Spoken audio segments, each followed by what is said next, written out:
JulyAmbrose Bierce. Brought to you by BunnySlippers.com. Check out their brand new Dino sound slippers. Slippers that make a roaring sound every 3 steps. Made with greenish, scaly fabric, soft plush uppers, foam footbeds, and non-slip grips on the soles. And 3 white claws on each foot.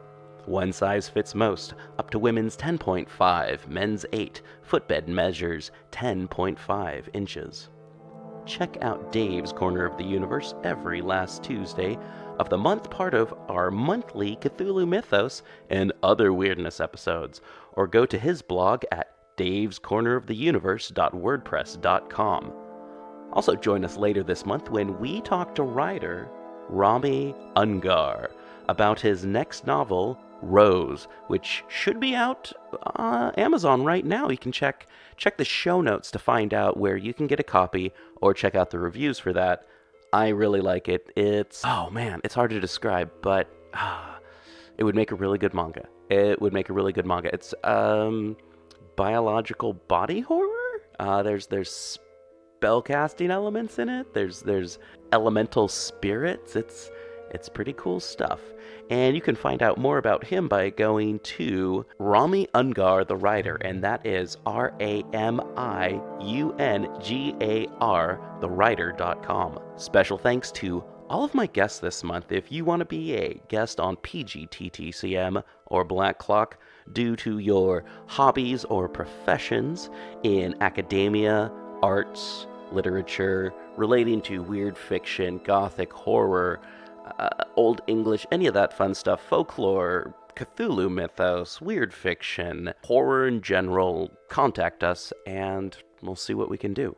pgttcm.com/contact to get a hold of us. Black Clock Audio Tales is a daily podcast that reads you a story, either a chapter of a novel or a whole short story.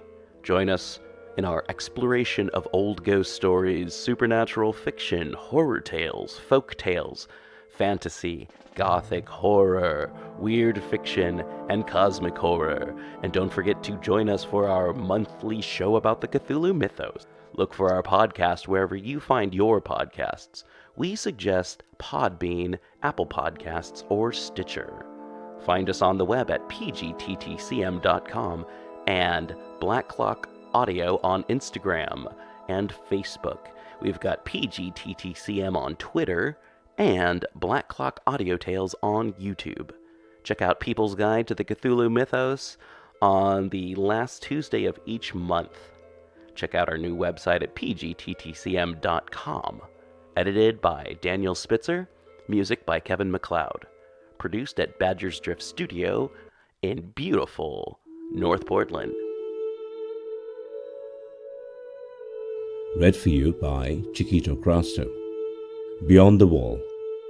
Many years ago, on my way from Hong Kong to New York, I passed a week in San Francisco. A long time had gone by since I had been in that city, during which my ventures in the Orient had prospered beyond my hope.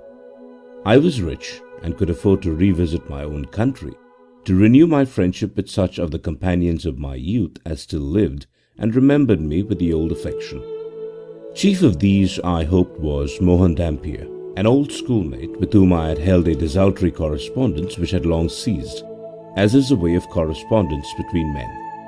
You may have observed that the indisposition to write a merely social letter is in the ratio of the square of the distance between you and your correspondent. It is a law. I remember Dampier as a handsome, strong young fellow of scholarly tastes, with an aversion to work and a marked indifference to many of the things that the world cares for, including wealth, of which, however, he had inherited enough to put him beyond the reach of want. In his family, one of the oldest and most aristocratic in the country, it was, I think, a matter of pride that no member of it had ever been in trade nor politics, nor suffered any kind of distinction. Mohan was a trifle sentimental, and had in him a singular element of superstition, which led him to the study of all manner of occult subjects, although his sane mental health safeguarded him against fantastic and perilous fates. He made daring incursions into the realm of the unreal without renouncing his residence in the partly surveyed and charted region of what we are pleased to call certitude. The night of my visit to him was stormy. The Californian winter was on, and the incessant rain splashed in the deserted streets, or lifted by irregular gusts of wind, was hurled against the houses with incredible fury. With no small difficulty, my cabman found the right place, away out toward the ocean beach in a sparsely populated suburb. The dwelling, a rather ugly one apparently, stood in the center of its grounds, which, as nearly as I could make out in the gloom, were destitute of either flowers or grass. 3 or 4 trees, writhing and moaning in the torment of the tempest, appeared to be trying to escape from their dismal environment and take the chance of finding a better one out at sea. The house was a 2-story brick structure with a tower, a story higher, at one corner. In the window of that was the only visible light. Something in the appearance of the place made me shudder, a performance that may have been assisted by a rill of rainwater down my back as I scuttled to cover in the doorway. In answer to my note apprising him of my wish to call, Dampier had written, "Don't ring, open the door and come up." I did so.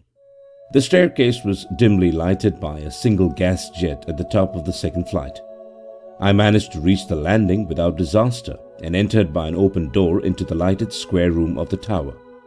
Dampier came forward in gown and slippers to receive me, giving me the greeting that I wished, and if I had held a thought that it might more fitly have accorded me at the front door, the first look at him dispelled any sense of his inhospitality.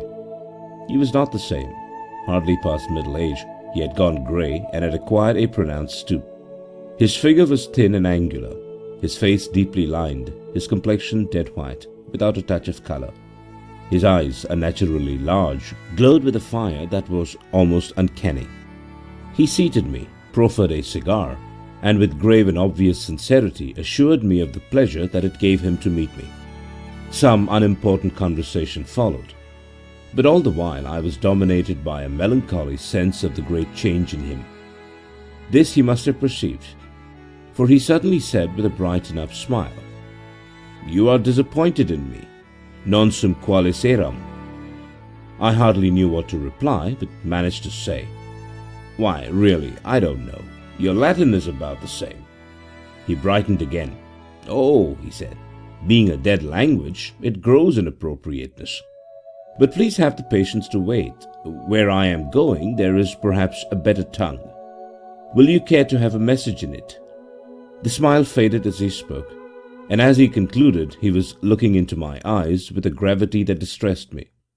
Yet I would not surrender myself to his mood, nor permit me to see how deeply his prescience of death affected me. "I fancy that it will be long," I said, "before human speech will cease to serve our need, and then the need, with its possibilities of service, will have passed." He made no reply, and I too was silent, for the talk had taken a dispiriting turn. Yet I knew not how to give it a more agreeable character. Suddenly, in a pause of the storm, when the dead silence was almost startling by contrast with the previous uproar, I heard a gentle tapping, which appeared to come from the wall behind my chair. The sound was such as might have been made by a human hand, not as upon a door by one asking admittance, but rather, I thought, as an agreed signal, an assurance of someone's presence in an adjoining room. Most of us, I fancy, have had more experience of such communications than we should care to relate. I glanced at Dampier. If possibly there was something of amusement in the look, he did not observe it. He appeared to have forgotten my presence and was staring at the wall behind me with an expression in his eyes that I am unable to name, although my memory of it is as vivid today as was my sense of it then. The situation was embarrassing. I rose to take my leave. At this he seemed to recover himself. "Please be seated," he said. "It is nothing. No one is there." But the tapping was repeated, and with the same gentle, slow insistence as before. "Pardon me," I said. "It is late. May I call tomorrow?" He smiled, a little mechanically, I thought. "It is very delicate of you," said he, "but quite needless. Really, this is the only room in the tower, and no one is there. At least." He left the sentence incomplete, rose and threw up a window, the only opening in the wall from which the sound seemed to come. See? Not clearly knowing what else to do, I followed him to the window and looked out. A street lamp some little distance away gave enough light through the murk of the rain that was again falling in torrents to make it entirely plain that no one was there. In truth, there was nothing but the sheer blank wall of the tower. Dampier closed the window and, signing me to my seat, resumed his own. The incident was not in itself particularly mysterious. Any one of a dozen explanations was possible, though none had occurred to me. Yet it impressed me strangely, the more perhaps from my friend's efforts to reassure me, which seemed to dignify it with a certain significance and importance. He had proved that no one was there, but in that fact lay all the interest, and he proffered no explanation. His silence was irritating and made me resentful. "My good friend," I said, somewhat ironically, "I fear I am not disposed to question your right to harbor as many spooks as you find agreeable to your taste and consistent with your notions of companionship. That is no business of mine. But being just a plain man of affairs, mostly of this world, I find spooks needless to my peace and comfort. I am going to my hotel, where my fellow guests are still in the flesh." It was not a very civil speech, but he manifested no feeling about it. "Kindly remain," he said. "I am grateful for your presence here. What you have heard tonight, I believe myself to have heard twice before. Now, I know it was no illusion. That is much to me, more than you know. Have a fresh cigar and a good stock of patience while I tell you the story." The rain was now falling more steadily, with a low, monotonous susurration, interrupted at long intervals by the sudden slashing of the boughs of the trees as the wind rose and failed. The night was well advanced, but both sympathy and curiosity held me a willing listener to my friend's monologue, which I did not interrupt by a single word from beginning to end. 10 years ago," he said, "I occupied a ground-floor apartment in one of a row of houses, all alike, away at the other end of the town, on what we call Rincon Hill. This had been the best quarter of San Francisco, but had fallen into neglect and decay, partly because of the primitive character of its domestic architecture no longer suited the maturing taste of our wealthy citizens, partly because certain public improvements had made a wreck of it. The row of dwellings, in one of which I lived, stood a little way back from the street, each having a miniature garden, separated from its neighbors by low iron fences and bisected with mathematical precision by a box-bordered gravel walk from gate to door. One morning, as I was leaving my lodging, I observed a young girl entering the adjoining garden on the left. It was a warm day in June, and she was lightly gowned in white. From her shoulders hung a broad straw hat profusely decorated with flowers and wonderfully beribboned in the fashion of the time. My attention was not long held by the exquisite simplicity of her costume, for no one could look at her face and think of anything earthly. Do not fear, I shall not profane it by description. It was beautiful exceedingly. All that I had ever seen or dreamed of loveliness was in that matchless living picture by the hand of the divine artist.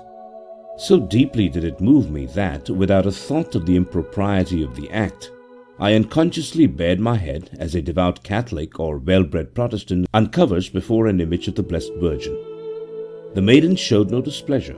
She merely turned her glorious dark eyes upon me with a look that made me catch my breath, and without other recognition of my act passed into the house. For a moment I stood motionless, hat in hand, painfully conscious of my rudeness, yet so dominated by the emotion inspired by that vision of incomparable beauty that my penitence was less poignant than it should have been. Then I went my way, leaving my heart behind. In the natural course of things, I should probably have remained away until nightfall. But by the middle of the afternoon, I was back in the little garden, affecting an interest in the new foolish flowers that I had never before observed. My hope was vain. She did not appear. To a night of unrest succeeded a day of expectation and disappointment. But on the day after, as I wandered aimlessly about the neighborhood, I met her. Of course, I did not repeat my folly of uncovering, nor venture by even so much as too long a look to manifest an interest in her. yet my heart was beating audibly. I trembled and consciously colored as she turned her big black eyes upon me with a look of obvious recognition, entirely devoid of boldness or coquetry. I will not weary you with particulars. Many times afterward I met the maiden, yet never either addressed her or sought to fix her attention. Nor did I take any action toward making her acquaintance. Perhaps my forbearance, requiring so supreme an effort of self-denial, will not be entirely clear to you. That I was head over heels in love is true, but who can overcome his habit of thought or reconstruct his character? I was what some foolish persons are pleased to call, and others more foolish are pleased to be called, an aristocrat. And despite her beauty, her charms and graces, the girl was not of my class. I had learned her name, which it is needless to speak, and something of her family. She was an orphan, a dependent niece of the impossible elderly fat woman in whose lodging house she lived. My income was small, and I lacked the talent for marrying. It is perhaps a gift. An alliance with that family would condemn me to its manner of life, part me from my books and studies, and in a social sense reduce me to the ranks. It is easy to deprecate such considerations as these, as I have not retained myself for the defense. Let judgment be entered against me, but in strict justice all my ancestors for generations should be made co-defendants, and I be permitted to plead in mitigation of punishment the imperious mandate of heredity. To a mésalliance of that kind, every globule of my ancestral blood spoke in opposition. In brief, my tastes, habits, instinct, with whatever of reason my love had left me, all fought against it. Moreover, I was an irreclaimable sentimentalist and found a subtle charm in an impersonal and spiritual relation with which acquaintance might vulgarize and marriage would certainly dispel. No woman, I argued, is what this lovely creature seems. Love is a delicious dream. Why should I bring about my own awakening? The course dictated by all this sense and sentiment was obvious. Honor, pride, prudence, preservation of my ideals all commanded me to go away. But for that I was too weak. The utmost that I could do by a mighty effort of will was to cease meeting the girl. And that I did.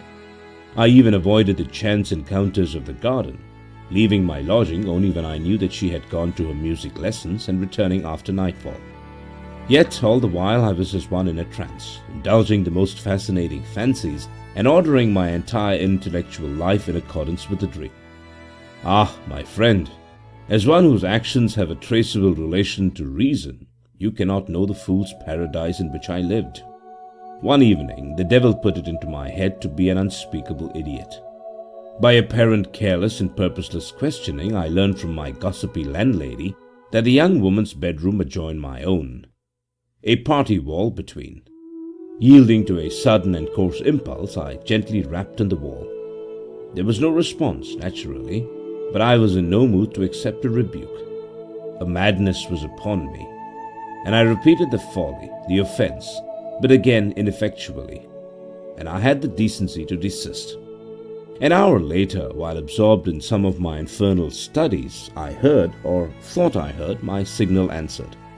Flinging down my books, I sprang to the wall, and as steadily as my beating heart would permit, gave 3 slow taps upon it. This time the response was distinct, unmistakable. 1, 2, 3, an exact repetition of my signal. That was all I could elicit, but it was enough. Too much. The next evening, and for many evenings afterward, that folly went on, I always having the last word. During the whole period I was deliriously happy, but with the perversity of my nature I persevered in my resolution not to see her. Then, as I should have expected, I got no further answers. She is disgusted, I said to myself, with what she thinks my timidity in making no more definite advances. And I resolved to seek her and make her acquaintance, and what? I did not know, nor do I now know what might have come of it. I know only that I passed days and days trying to meet her, and all in vain. She was invisible as well as inaudible. I haunted the streets where we had met, but she did not come. From my window I watched the garden in front of her house, but she passed neither in nor out. I fell into the deepest dejection, believing that she had gone away, yet took no steps to resolve my doubt by inquiry of my landlady, to whom indeed I had taken an unconquerable aversion from her having once spoken of the girl with less of reverence than I thought befitting. There came a fateful night. Worn out with emotion, irresolution, and despondency, I had retired early and fallen into such a sleep as was still possible to me. In the middle of the night, some malign power bent upon the wrecking of my peace forever, caused me to open my eyes and sit up, wide awake and listening intently for I knew not what. Then I thought I heard a faint tapping on the wall, the mere ghost of the familiar signal. In a few moments it was repeated. 1, 2, 3, no louder than before, but addressing a sense alert and strained to receive it. I was about to reply when the adversary of peace again intervened in my affairs with a rascally suggestion of retaliation. She had long and cruelly ignored me. Now I would ignore her. Incredible fatuity, may God forgive it. All the rest of the night I lay awake, fortifying my obstinacy with shameless justifications and listening. Late the next morning, as I was leaving the house, I met my landlady entering. "Good morning, Mr. Dampier," she said. "Have you heard the news?" I replied in words that I had heard no news, in manner that I did not care to hear any. The manner escaped her observation. "About the sick young lady next door," she babbled on. "What? You did not know? Why, she has been ill for weeks, and now—" I almost sprang upon her. "And now?" I cried. "Now what?" "She is dead." That is not the whole story. In the middle of the night, as I learned later, the patient, awakening from a long stupor after a week of delirium, had asked. It was a last utterance that her bed be moved to the opposite side of the room. Those in attendance had thought the request a vagary of a delirium, but had complied. And there the poor passing soul had exerted its failing will to restore a broken connection, a golden thread of sentiment between its innocence and a monstrous baseness owing a blind, brutal allegiance to the law of self. What reparations could I make? Are there masses that can be said for the repose of souls that are abroad such nights as this? Spirits blown about by the viewless winds, coming in the storm and darkness with signs and portents, hints of memory and presages of doom. This is the third visitation. On the first occasion, I was too skeptical to do more than verify by natural methods the character of the incident. On the second, I responded to the signal after it had been several times repeated, but without result. Tonight's recurrence completes the fatal triad expounded by Peripelius Necromantius. There is no more to tell. When Dampier had finished his story, I could think of nothing relevant that I cared to say, and to question him would have been a hideous impertinence. I rose and bade him good night in a way to convey to him a sense of my sympathy, which he silently acknowledged by a pressure of the hand. That night, alone with his sorrow and remorse, he passed into the unknown. End of Beyond the Wall by Ambrose Bierce. Read for you by Chiquito Crasto, Birmingham, Alabama. Hey everyone, thanks for listening. Help support the show and keeping it paywall free by going to paypal.me/pgttcm and donate $1 or $5 or whatever you feel, or go to pgttcm.podbean.com and hit that patron button. That will set you up with donating on the regular if you want to keep this show going, if you want to hear 2 episodes of People's Guide to the Cthulhu Mythos a month, or if you want to hear better stories, higher quality stuff on the, monthly readings. We'll see what we can do. Okay, so, you can rate, review, and subscribe wherever you find your podcasts. And we just want to say, check out Podbean. It's straight from the source, Apple Podcasts, and Stitcher. So next month is going to be August Derleth. Send us any mythos stories that you've written yourself, and we're going to be talking about August Derleth and Arkham House Publishing. Month after that, we're going to have Bronte. So, Andrew Grace is going to be here for that. He's going to be here, probably a lot. October, we're going to have spooky stories, and that's just going to be all kinds of different ghost stories and spooky stories. And then in November, we're going to be going with, old English stories, so expect some Beowulf. All right, everyone, thanks again for listening so much, and I hope your podcast that's coming up next is good, and not like a whole bunch of the ends of podcasts that you're like, oh, I don't want to listen to the person at the end talk about stuff, and then you skip. And then at the end of the week, you have all these ends of all these little podcasts and stuff. I always hear myself in those because I'm like, I don't want to listen to myself try and tell myself to help the show get better. Anyway, thanks a lot for listening. If you got all the way to this part, high fives. Send me a link. I mean, not send me a link. Send me a message on Facebook or Twitter or something and said, hey, I got all the way to the end of episodes. # high five. Anyway, you're the best. Keep on going.